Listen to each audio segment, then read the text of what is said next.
Goeienaand geliefdes, pastoor Callie van Heerden van die JCRMTS familie, asook Chaplaincy South Africa. Geseënd is u almal en die res van die wêreld. Ek het 'n stuk wat ek graag wil voorlees. Dit gaan oor geloof.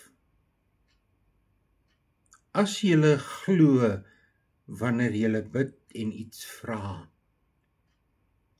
dan sal God dit alles vir julle gee.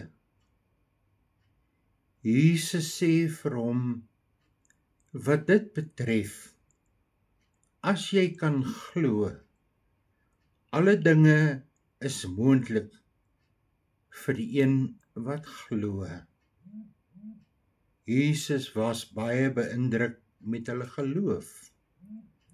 Hy sê toe vir die verlamde man, vriend, ek gaan jou 'n goeie rede gee om weer te glimlag. Ek sal sorg dat God nie meer vir jou kwaad sal wees oor jou sonde nie. Jou sonde is vergewe. Staan op en gaan in vrede. Jou geloof het gemaak dat jou saak met God nou in orde is. Geliefdes,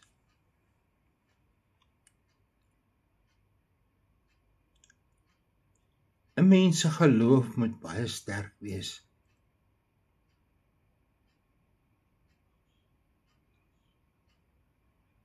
En hier sê Jesus, as jy enige iets bid in my naam, in sy naam, sal dit aan jou gegee word.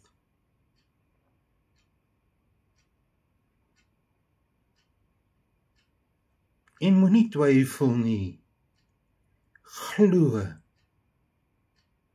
en dit sal gebeur.